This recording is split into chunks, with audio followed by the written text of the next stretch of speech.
Salam, peace be upon you. My name is Mohammed Layiq Sediqi, the father of Holophase. Part 49. Temporal Echo Tower. Remember the language we are learning. There is one field, phi, the holophase, one continuous cyclic movement from which all of reality unfolds. When phi begins to change, its first derivatives appear, and with them the three dimensions show themselves at once: time as omega, space as k, and motion as v, built from both. Every higher derivative is a finer question about how phi changes, and each one casts three shadows together: a time shadow, a space shadow, and a motion shadow. These echoes mix and weave into one another, forming the patterns we call fields, particles, bodies, thoughts, and worlds. In this picture, everything that exists is a living tapestry of phi, endlessly echoing through its derivatives and their dimensional shadows. Today, we listen to just one of those echoes. Our exploration of the infinite echo continues. In our last step, we discovered that every branch of the derivative tree, not just the first three, casts three shadows: a temporal echo, a spatial echo, and a motion echo. The triunity is woven into the fabric of the entire language. Now we begin a deeper examination. We choose to follow one of these three great echoes as it ascends through the infinite tree. We turn our ear to the dimension of unfolding, to the story of change itself.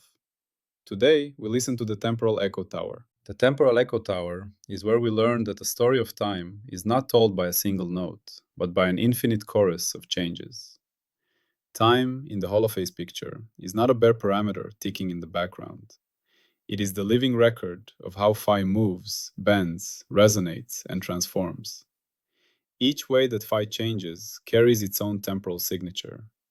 When you gather all of these signatures together, you get the full, towering architecture of temporal meaning. That is what we are about to walk through. To build an image of this tower, imagine standing inside a vast hall of sound. There are no walls, only vibrations. At first, you hear a single, steady tone. This is omega, the basic local frequency. It answers the simplest temporal question you can ask of phi: how fast is it cycling here and now? This is the ground floor of the Temporal Echo Tower, the simplest layer in the language of time. But as you listen more carefully, you notice that even this tone is rarely perfectly constant. It may be rising in pitch, like a siren approaching. It may be falling, like an engine winding down. The rate at which the tone changes is alpha, the time derivative of omega. You can think of alpha as the first narrative twist in the story of rhythm. Omega tells you the beat. Alpha tells you whether the beat is steady, quickening, or slowing. Climbing from omega to alpha is like climbing from a metronome tick to a melody that speeds up and slows down with emotion. If you keep climbing, the story gains further nuance. Above alpha lives jerk, the change in the change. Jerk tells you how smooth or rough the transitions are. A siren that glides gently up in pitch has low jerk. A siren that suddenly jumps in steps has high jerk. You feel jerk in your body when a car lurches forward because the acceleration itself changes too quickly. Jerk is the emotional texture of temporal change. It distinguishes a gentle sunrise from a sudden flash of lightning, even if both last the same amount of clock time. Above jerk lie still higher derivatives, sometimes given playful names like snap, crackle, and pop. And beyond those, the entire infinite ladder of higher time derivatives. Each one asks a more precise question about how the story of phi is unfolding in time. Is the way the acceleration changes itself changing smoothly or abruptly? Are there bursts, pauses, aftershocks, reverberations? Every answer to these questions adds another floor to the temporal nuance tower, built directly from omega. If this were the end of the story, time would be a single staircase: omega, alpha, jerk, and so on. But the infinite echo teaches us that this staircase is only one central spine. The true temporal echo tower is vastly larger. It includes not only the temporal derivatives of phi itself, but the time shadows cast by every other derivative in the holophase language. Anything that can change in time, any gradient, any curvature, any topological feature, any tally or balance, contributes its own rhythm to the total sound of the tower. Take curvature, for example, which at first belongs to the world of space. Curvature describes how something is bent: a surface, a path, a field line, or even space-time itself. Its temporal echo is the way that bending changes with time. A soap film stretched across a wireframe wobbles if you disturb it. The curvature of the film oscillates, increasing and decreasing in a rhythmic dance. A flag fluttering in the wind constantly reshapes its curvature profile. Ripples and folds appear and disappear. In general relativity, a passing gravitational wave is literally an oscillation in the curvature of spacetime. In all of these cases, what we notice is not curvature by itself, but curvature as a function of time. That time dependence is one of the many voices in the temporal echo tower. Shear offers another example. In space, shear describes how nearby parts of a medium slide past one another. In time, shear has a rate, and that rate has its own story. In a flowing fluid, the shear rate tells you how quickly layers with different velocities are interacting. A higher shear rate often means more dissipation, more heating, more mixing.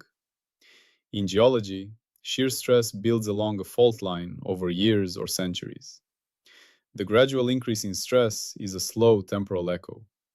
Eventually, a threshold is crossed, and the fault slips suddenly. That sudden release is a burst high up in the tower, a rapid change of stress, curvature, displacement, and energy tallies all at once. You hear it as an earthquake, because the temporal echo tower is ringing across many floors at the same time. Even topology, which describes deep features like how many holes or twists a structure has, possesses a temporal echo. Topology is famously robust under smooth deformations. You can bend and stretch a coffee cup into a donut without changing its essential topological class. But topology can change in singular events. When a soap bubble pops, its topology changes from a closed surface to no surface at all. When two separate liquid droplets merge, two topological components become one. These events have specific times, specific durations, and often characteristic approach patterns. The moment just before a droplet pinches off or a bubble ruptures carries a universal temporal signature.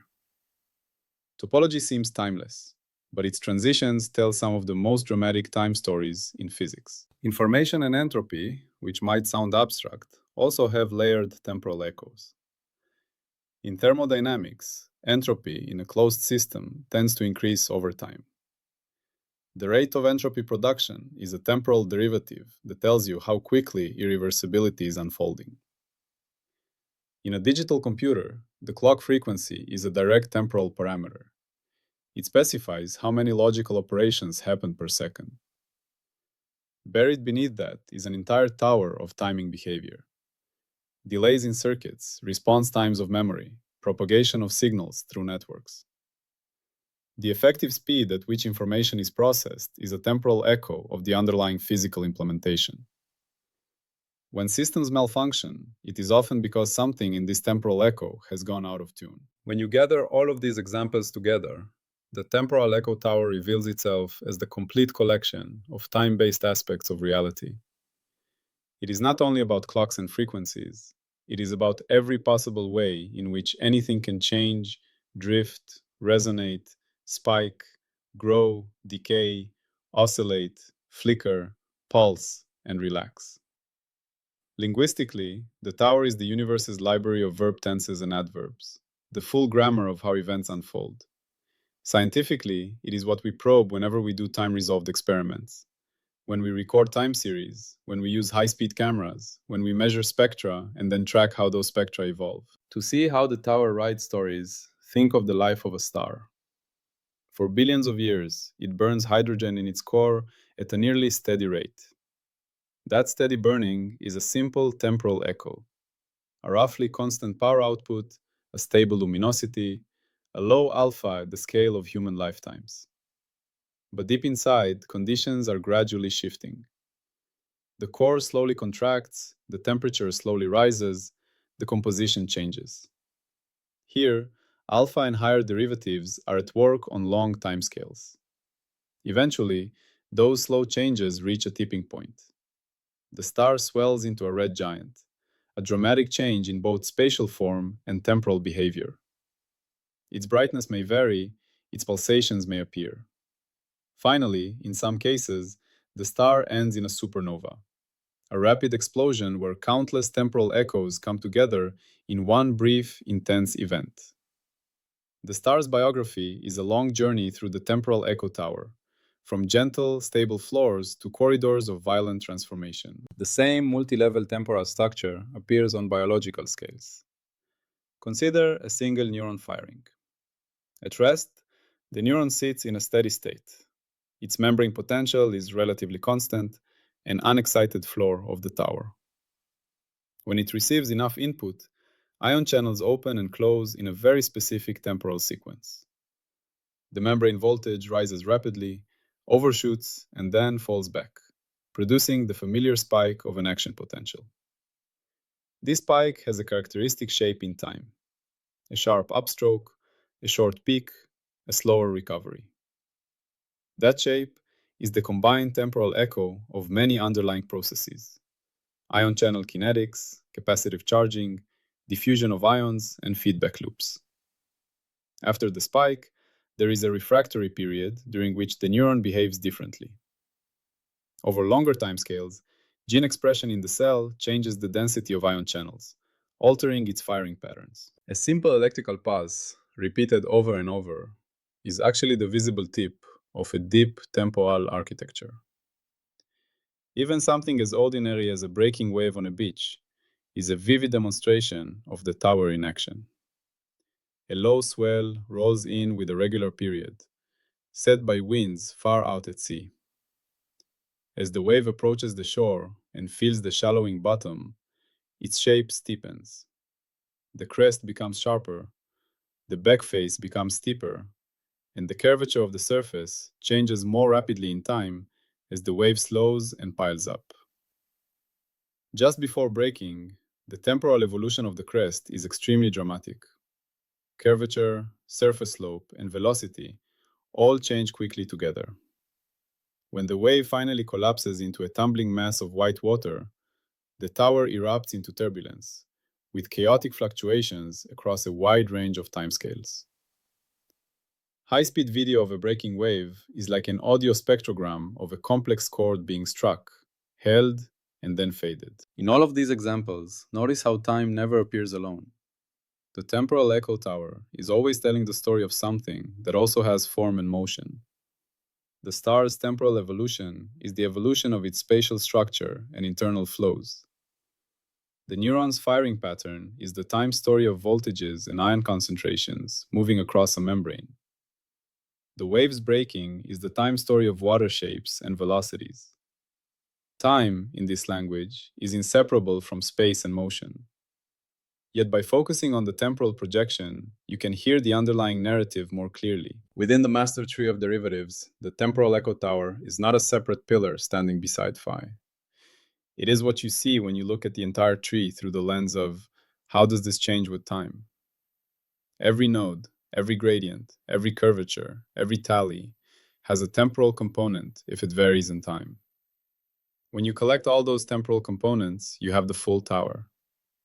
It is the composite shadow of the whole tree on the axis of time. This perspective has an important consequence for how we build models.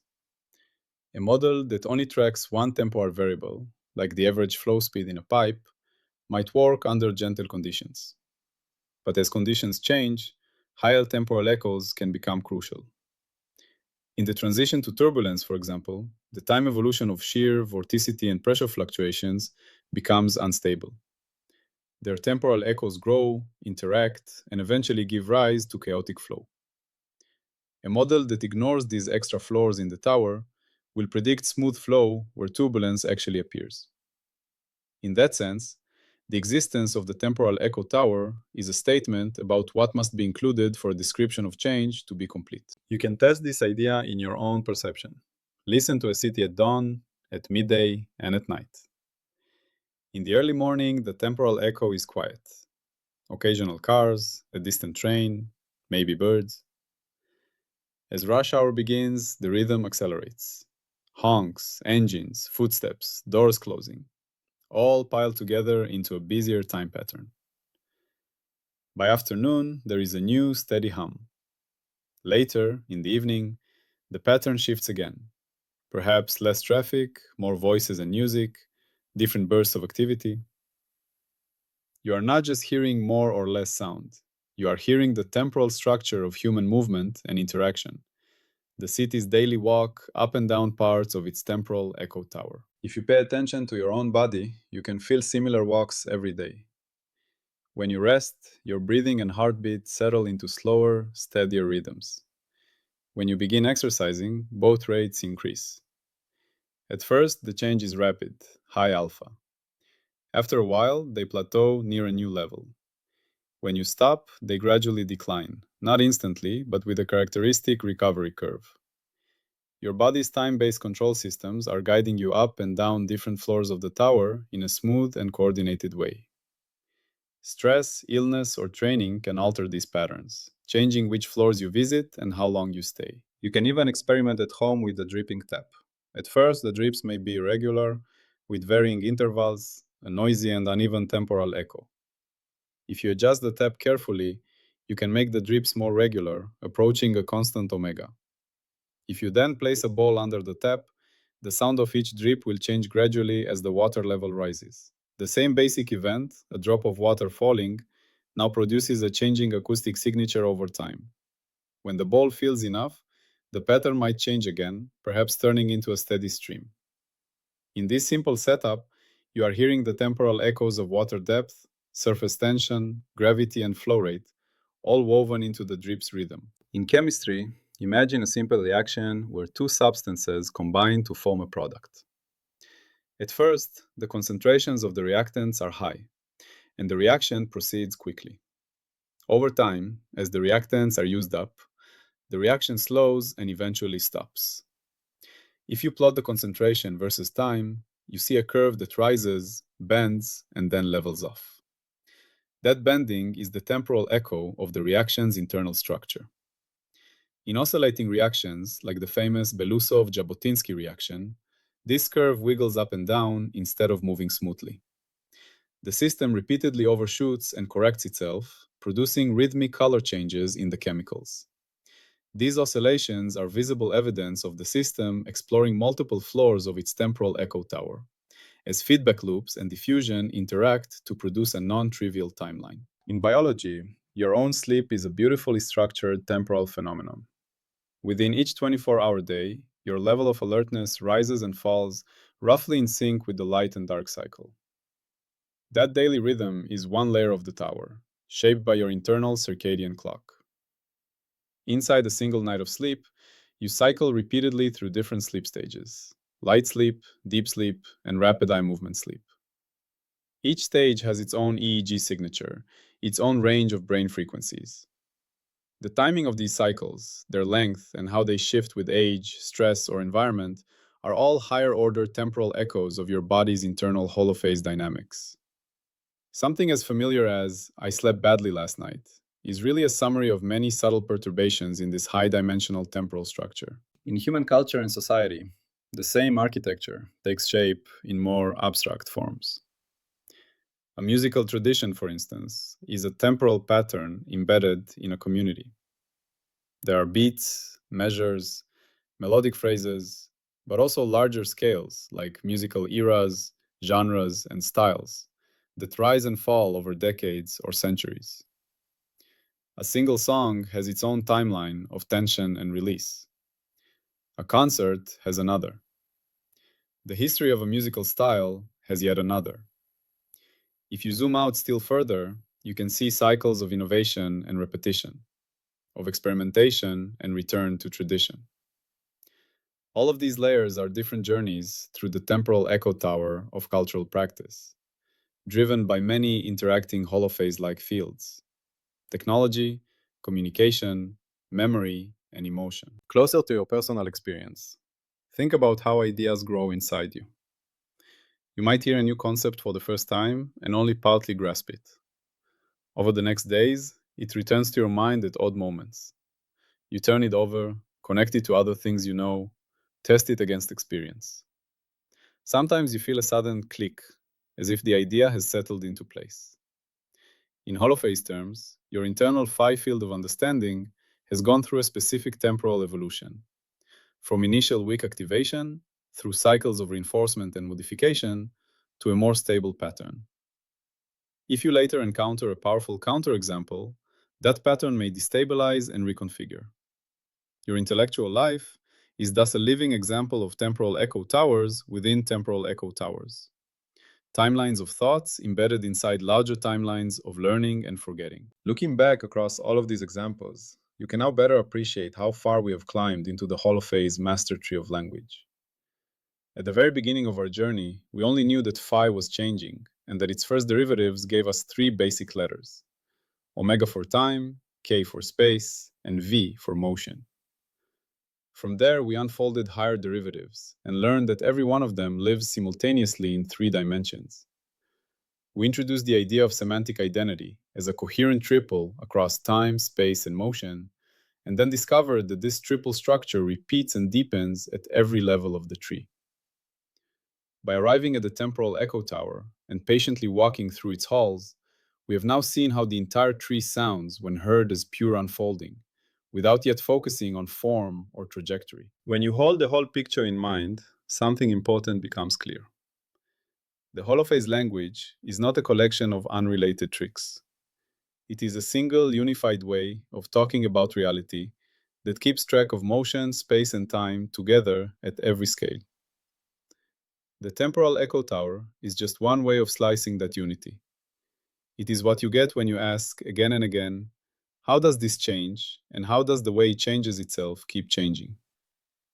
In the next parts, when we turn to the Spatial Echo Tower and the Motion Echo Tower, you will see that they are not separate constructions, but different perspectives on the same underlying master tree. Together, the three echo towers give a complete picture of how phi expresses itself as narrative, as structure, and as journey. Seen this way, the temporal echo tower is not a distant abstraction, but a practical tool for noticing how layered, nested rhythms shape every phenomenon we care about, from tiny laboratory signals to the full arc of civilizations and the unfolding of our own lives, always across all time. When you keep in mind the complete picture of the holophase language, this tower gains an even deeper significance. The language is not just a list of symbols. It is a vast, structured code made of phi and all its derivatives, all linked by constraint chains and tallies. The Temporal Echo Tower shows you how this code sounds when you play it as pure unfolding. It is the soundtrack of the holophase universe. In the parts that follow, you will see that the Spatial Echo Tower and the Motion Echo Tower are equally rich views of the same underlying code. One as pure form, the other as pure journey. Ultimately, the holophase view suggests that the universe is an infinite storyteller, and that time is the dimension in which these stories are written and read. Every entity, from a vibrating atom to a galaxy cluster, has a timeline, a specific pattern of change. Some of these timelines are extremely regular, like the ticking of an atomic clock. Others are wildly irregular, like the fluctuations of a turbulent fluid or the events of a human life. All of them can be seen as paths through the temporal echo tower, guided by deeper structures in phi. You yourself are one such story. Your memories are a record of the temporal echoes that have shaped you. Your expectations about the future are predictions about how those echoes may continue. When you feel that time is dragging or time is flying, you are sensing changes in your own temporal experience, shifts in the rhythms of attention, emotion, and activity. Seen through the holophase lens, your inner life is not separate from the rest of the universe. It is one more place where phi is telling a story, one more corridor in the infinite tower of time. As we close this part, let a simple reflection settle in you. To exist is to have a timeline. To persist is to follow a coherent narrative of change.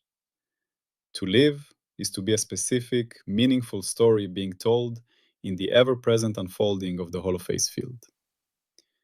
If you listen carefully to the world and to yourself, you can begin to hear that story more clearly as layers of temporal echo.